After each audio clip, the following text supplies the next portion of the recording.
I've had some people ask me about different places and things to donate to, or what do you do with a lot of your penny stuff that you don't use or resell. I'm just going to give you some ideas for a few of the places that I've donated to and things that I've given away over the last few years, just to give you some ideas. Local churches and things that can do things for families, that cook meals for families that have, families that are in the hospital or that they lose family members that pass away. They cook meals and provide for the family. So things like foil pans, cookware, clothing, things like that. I have a neighbor that does things like that with her church. So a lot of the foil pans and cookware that I find, I usually just go ahead and give to her. There are um, there are drug rehabs and recovery centers that have families that once they get out, they have families where they've kind of burnt their bridges. So they have families that don't really want to accept them back. So they're trying to get back on their feet. Hygiene products, clothing, blankets. I give them books because I figure if they have books, it keeps their mind and their hands busy and less thinking about possibly relapsing. Children's specialty hospitals with family that has like the family houses where their families can stay at like a, a facility close to the home. They build these houses and stuff for the families to stay in while their children's going through things like chemo treatments and stuff like that. Hygiene products, bed sheets, blankets, toys and books for the kids are wonderful. That helps out, as well as the children's hospitals in general. If you give them toys and things like that, they have different organizations within the children's hospital where they can do games, win prizes, things like that. Local groups, there are a few local groups around my area too. That's some ladies that make the little baskets they take, like laundry baskets, and they put laundry supplies and things like that. They give to a lot of the local families. They get lists from churches by recommendations of families in need, less fortunate or underprivileged families, and they show up at their door and bring those local baskets to them. There are also veterans facilities, VA hospitals. There's so many different ways to help vets. I can't even name all of them. There's MVets, there's American Legions, there's VFWs, blinded vets, wounded warriors, so many different places to help veterans. Daycares and schools usually pulls puzzles, toys, games, books, art supplies, especially the schools. The K through 3 teachers absolutely loves arts and craft supplies. So that will help find ways to get rid of those. Adult daycare centers and nursing facilities. Now, I'm kind of laughing on this a little bit. Brings back childhood memories. Puzzles, books, and adult diapers, feminine hygiene products are wonderful for that. Makeup. Now, we all know somebody probably in our family that was elderly lady in them nursing homes, and them ladies like to look good. They like to have their makeup done. They like to have their hair done. They are frisky in their old age. They want those guys. So they absolutely have to have their makeup so they can get their hair done as well. The hair supplies, hair accessories, things like that are wonderful. Those ladies just eat it up. Women's and children's shelters, makeup, nail stuff, clothing, children's baby stuff, feminine hygiene, any type of hygiene products. Home decor, because a lot of these women are coming out of DV situations where they're having to start over from ground zero. So a lot of them, if they have the home decor when they're going into a new home, they can make it what they want. They can build their own home without having tons of those things laying around that brings back those memories. So that's wonderful for them. Swim and summer stuff. Talk to your local YMCA. They have children's swimming lessons and stuff in the summer. You can donate the goggles and swim gear, the floaties, things like that. Talk to them. Let's see. Oh, homeless shelters or domestically challenged shelters. Talk to a few of the homeless people in your area that you actually know. because my experience, I love talking to homeless people, especially if I encounter them on the street. I will park my car and get out and just have a conversation with them. I am drawn to them. I absolutely love them. Um,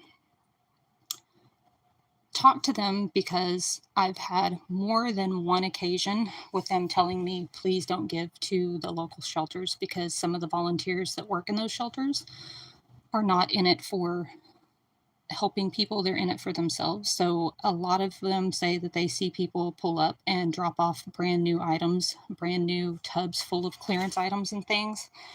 And unfortunately, they say some of the workers actually go through the items and pick out what they want first. So they don't unnecessarily get everything that's donated to them. First aid. I've been told by several homeless people, first aid items are like an essential need. Medications are an essential need, like over the counter medications. Socks and sunscreen are the main things that most of the homeless people tell me that they can't usually have trouble getting anywhere. They usually always want to give them clothes and food, but nobody thinks that, hey, they may not have the best shoes, so their socks constantly get wet or sweaty. That creates all kinds of problems within itself. First aid, they're living on the streets, they're exposed to the elements, they get cuts, they can't keep them clean. So first aid is definitely high on the list for them as well.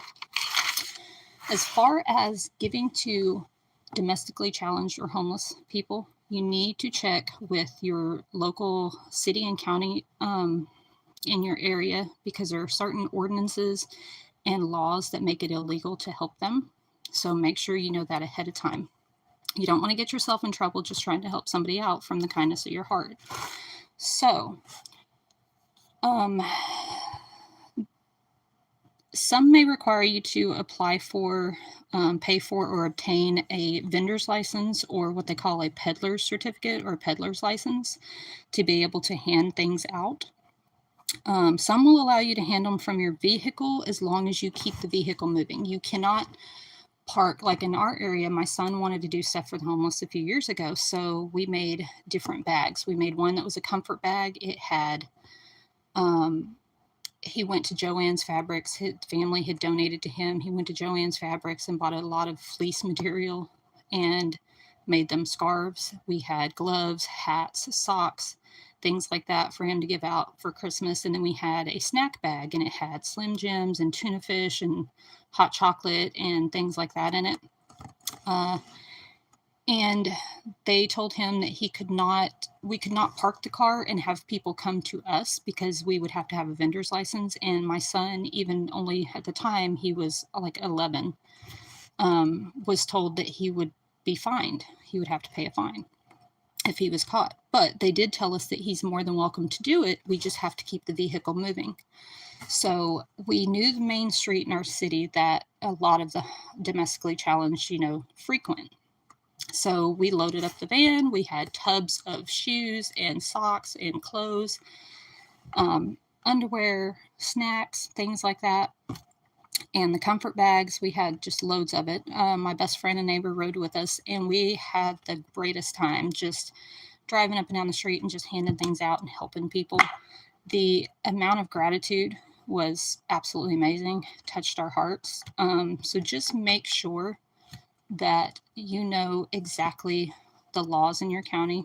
Because I know for my son, if we would have went and I didn't check up about that ahead of time, and he went to try to help people with his heart, and then something like that happened, that he probably would not want to do it again. So I didn't want him to have a bad experience. I wanted it to be a good experience for him. So hopefully he will grow up and still have that, feel that in his heart, that need to want to help and want to donate.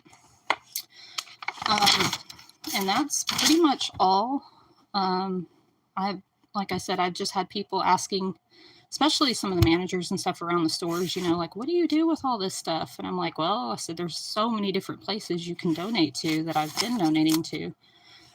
So just check with your local area, talk to people on the streets, see if they actually, if they get a lot of the good stuff from the donation centers. churches are excellent. I haven't heard anything bad about the churches in my area as far as things that are donated to them actually go to help the people in our area. So it's just things like that. But these are just some of my suggestions and things that I've done in the past. I mean, I'm sure you check your local area, you guys will have tons of other things that you can do, tons of areas, different things that you can look up and organizations. So just check your local area. And like I said, it's all about safety. Make sure you check your city laws and ordinances so you don't get yourselves in trouble. Okay? So I hope this helps. Just do the best you can. Have fun. If you don't want to donate, that's fine. There's no pressure. Some people have it in their hearts to want to donate. Some people, like, I don't donate everything I find. I do donate a portion of it, and then some stuff I give away to friends and family that I know or people that I know that could use it. A lot of it we use ourselves or we decorate with. A lot of things, there's some things that I just resell in the summertime, garage sale. It kind of recoups like my gas money and stuff, you know, going around and finding things throughout the year. So I hope this helps, and I appreciate you guys watching. Maybe you guys can look up some of your local organizations and places to give to, and we'll see what you can do in the future. All right. Thank you. Thanks, Maria. Thanks, Dee Dee. Have a good day, ladies.